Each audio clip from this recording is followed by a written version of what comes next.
बुद्ध भगवान ने शिष्य को भेजा, भिक्षा लेके आओ। तो जिस श्राविका के पास वो भिक्षा लेने गया तो रास्ते में उसको मन चल रहा है कि मैं तो इतना अच्छा भोजन छोड़ के आया हूँ और पता नहीं भिक्षा में कैसा भोजन मिलेगा, क्योंकि आज उसने संन्यास धारण किया और कल उसको भिक्षा के लिए भेज दिया गया। तो माँ बाप के घर का संस्कार तो रहेगा ही, माँ बाप के घर में के मौज मला के तो रहेंगे, जो उसने देखे हैं, जो उसने उसको महसूस किए, अनुभव किए हैं, वो सब स्टोरीज है। तो वही उसको याद आ रहे हैं। अब दूसरा मोड़ आ गया है और यादें वो साथ में जुड़ी हुई है। तो वो यादें जुड़ना क्या है? शादी करना। उन यादों से आप जुड़े तो शादी ही किया है, समझ लेना। ये कोई स्त्री पुरुष का जुड़ना शादी नहीं होती, ये जुड़ना भी शादी ही है। उसके अंदर में हजारों विचार चल रहे हैं और वो पहुंचता है तो श्राविका ने उसके मनपसंद का भोजन बनाया। वो बोलता, अरे वाह, जैसा मैंने सोचा वही भोजन मुझे प्राप्त हुआ। अब भोजन के बाद उसको सोने की आदत है। फिर अभी इतनी भरी धूप में भोजन करके और निकलना, ये तो मेरे बस की बात नहीं, मुझे तो नींद आती है, पर क्या करें, गुरु की शरण में जाना पड़ेगा। तो क्या करें? मतलब में आप मजबूर हो, खुशी से ख्वाब नहीं हुआ है, मजबूरी से इस लाइन में चल रहे हो। श्राविका के अंदर में आया कि ये जो है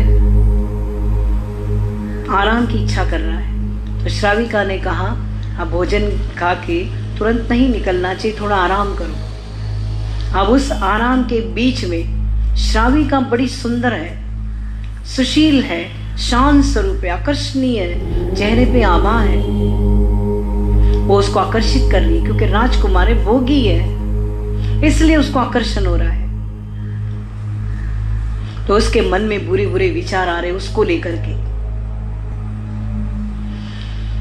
अब श्राविका ने बोला, आपका वक्त हो गया है। तो उसने बोला, इसको कैसे पता? मैं भी यही सोच रहा हूं कि मेरा वक्त हो गया, मुझे निकलना है। श्राविका से ये बात करता है कि आपको मेरे मन की हर बात पता चल जाती है, तो आपको कैसे पता लगती है? तो उसने बहुत ही सुंदर जवाब दिया कि मैंने मेरे ही मन को पढ़ा, मैंने स्व को जाना, स्व के अंदर उठती लहरों को जाना, और उन लहरों के साथ मैं कभी ना जुड़ी, चाहे नेगेटिव होवे चाहे पॉजिटिव होवे, पर एक भी लहर के साथ मैं नहीं थी। तो क्या हो गई?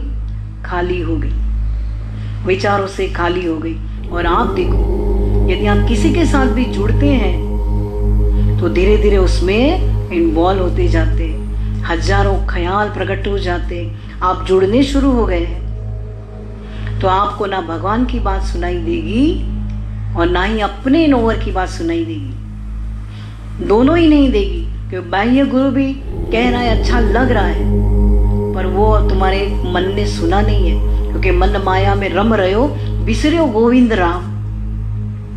मन को वो मौज मला के जो कई जन्मों से ले आया, माँ बाप के घर से ले आया, जो बचपन से उसको दिखा है वो सब लाया है, जो सुना है उसी के साथ ही वो चल रहा है,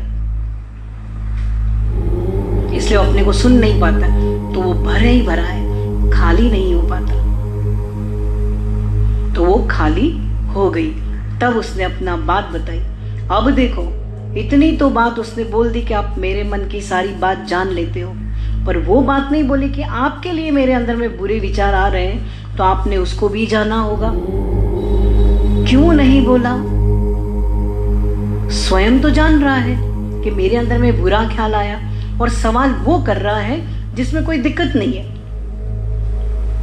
ये सवाल नहीं कर रहा कि तुमको लेकर के मेरे अंदर में बुरे भाव आ रहे हैं, इसका मतलब कहीं गुनाह हो रहा है, ये सत्य नहीं है, सच नहीं है, और ये कुछ झूठ है और कुछ गलत है। तो वो मन छिपा रहा है और वहीं गड़बड़ हो जाती है।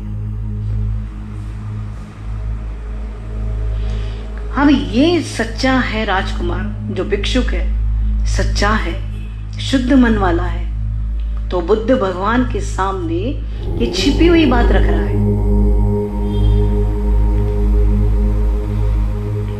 कि मेरे अंदर में मैं आज भिक्षा लेने वहां नहीं जाऊंगा, वो मेरे सारे मन की बात जानती है। तो ठीक है ना, जानती है तो क्या हुआ, नहीं जाऊंगा। क्या तुझसे कोई भूल हुई है या उससे कुछ भूल हो गई? बुद्ध भगवान देखो, भूल का इशारा कहां जा रहा है। वो जानता है ये भेद है स्त्री पुरुष का, और जिस श्राविका के पास मैंने भेजा है वो अति सुंदर है, गुणवान है, और ये भोगी है, ये वो भूल होने ही वाली है। तब वो अपनी भूल बताता है कि मैं ऐसा देख रहा हूं, और वो मुझे दिखाई दे रही है, मैं ऐसा सोच रहा हूं। क्या मैं मुंह लेके जाऊंगा उसके सामने कि मैं ऐसा हूं? तो शुद्ध मन वाला ऐसा सोचता है। तो बुद्ध भगवान ने कहा, जाओ भली, यू आर फ्री, वहीं जाओ तुम, उसके पास ही जाओ तुम, पर सजग रहो। तो सजगता कौन सी? बिल्कुल अपने भीतर चला गया वो, कि गुरु की बात याद रखना, मैं किस दृष्टि से देख रहा हूं। यहां तो भगवान है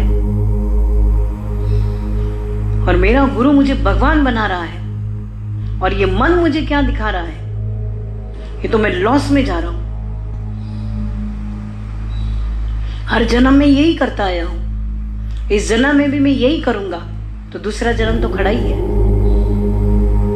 अगर इस जन्म में मैंने स्टॉप कर दिया, मिले या ना मिले, भगवान मिले या ना मिले, आत्मा मुझे मिले ना मिले, भले ये शरीर गिर के मर जाए, कोई बात नहीं, डूब के मर जाए, दब के मर जाए, पर इसको मैं सिद्ध करके रहूंगा। बुद्ध क्या बोलता है, मेरे प्राण निकल जाए पर ये मैं जान के रहूंगा, ये है क्या? बोलता है नहीं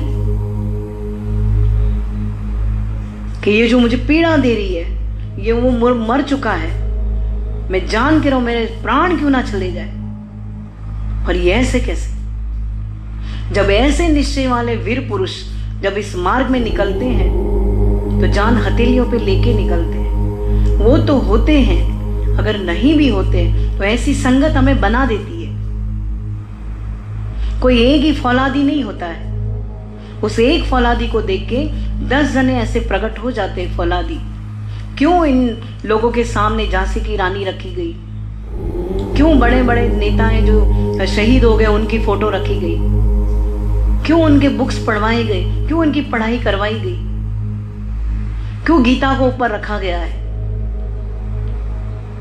क्यों दुनिया को बुद्ध के और महाभारत दिखाई जा रही है? क्यों दिखाई जा रहा है? उनसे सीखो, ये क्या थे, ये भी तो थे तुम्हारे जैसे। पर इनके आदर्श देखो, इनके आचरण देखो, इनके विचरण देखो, और तुम अपने देखो, कंपेयर करो अपने को। तुम कहां खड़े हो, ये कहां खड़े? तुम कमजोरों जैसी बात कर रहे हो, और ये देखो फौलादियों जैसी बात करते हैं। तो तुम भी बनो, अंदर में ऐसी भाव ना रखो, ये जागृत करो अपने अंदर में।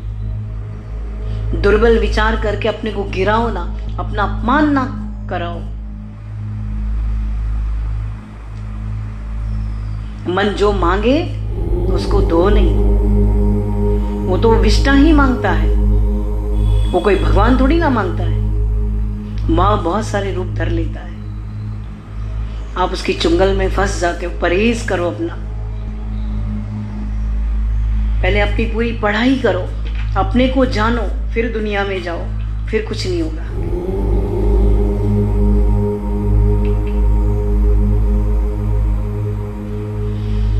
अब शिष्य गया दूसरे दिन, भिक्षाम देही सजग है। ये श्राविका कौन है? मेरा बुद्ध भगवान। क्योंकि अभी मुझे बुद्ध दिख रहा है तो मैं बुद्ध ही देखूंगा, अभी मुझे आत्मा नहीं दिख रही है। श्राविका ने कहा, भिक्षुक भोजन ग्रहण करो, आराम नहीं करोगे? मुस्कुराहट, आज चलेंगे। आराम का त्याग किया, भोजन में सुजाग रहा, पर्सनल इच्छा खलास।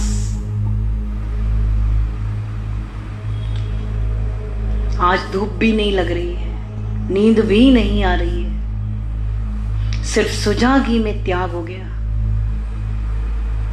अलर्ट रहने में सब स्वतः ही त्याग हो गया, कुछ त्याग करना नहीं पड़ा, उसके लिए अभ्यास नहीं करना पड़ा कि मुझे धूप में जाना पड़ेगा। सुजागी आई और स्वतः ही सिद्ध हो गया। बुद्ध के पास लौटा, कल दुखी था और आज हैप्पी है। बुद्ध भगवान तो उसकी हैप्पीनेस क्या वहीं समझ गया, उसका लौटना ही उसने परिचय दे दिया। बुद्ध ने कहा, प्रसन्न हो, ये क्या घटित हो गया। भिक्षुक ने कहा, ये क्या घटित हो गया। आपके समक्ष बात रखी और डिसअपियर हो गया सब कुछ। कल जो मुझे दिख रही थी आज वो दिख ही नहीं रही है। दृष्टि बदल दी मेरी, सृष्टि भी बदल गई। कल मैं भी वही था, वो भी वही थी, आज ना मैं वो हूं ना वो है। मेरे गुरु ने मेरी दृष्टि बदल दी, मेरी सोच बदल दी।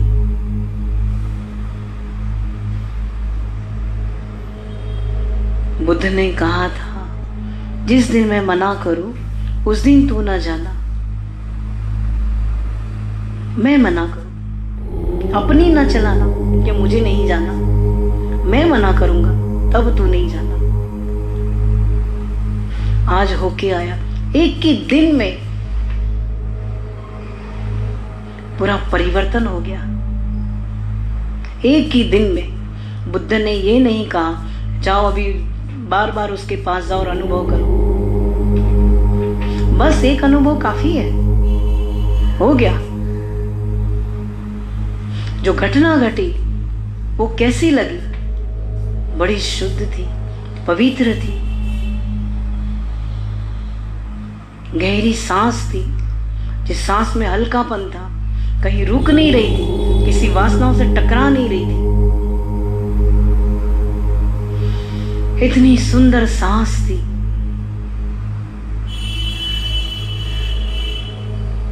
बुद्ध ने कहा, ठीक है, कल से उधर मत जाना। भिक्षुक का मन नहीं चला कि मुझे जाने से क्यों रोका। रुकेगा तो मैं और जाऊंगा। ये तुम्हारी दुर्बल विचार धारणाएं हैं। और जो सच्चे हैं, जो भगवान से प्रेम करते, जो अपने आप से स्व से प्रेम करते हैं, वो बुद्ध भगवान को सिद्ध करेंगे जैसा आप बोलो। वो बोलता है ना गुरुदेव, वो बोलता है आदेश। अलख निरंजन, आदेश, गुरुदेव आदेश। अलख निरंजन माना क्या? जिस परमात्मा को लिखा नहीं जा सकता। निरंजन माना क्या? जो दुख सुख से परे है। और शिष्य को ये क्या याद दिला रहा है? अलख निरंजन। तो वो है, तो शिष्य बोलता आदेश, यही मेरे लिए आदेश है। और वो उसके पीछे पीछे जाता है। जितनी तुम बुद्धि चलाओगे, मन चलाओगे, तो ये तुमको डुबा के मार देंगे, क्योंकि तुम्हें मन बुद्धि का ज्ञान नहीं है। इसलिए तुम गुरु के हाँ में हाँ मिला के चलते चलो।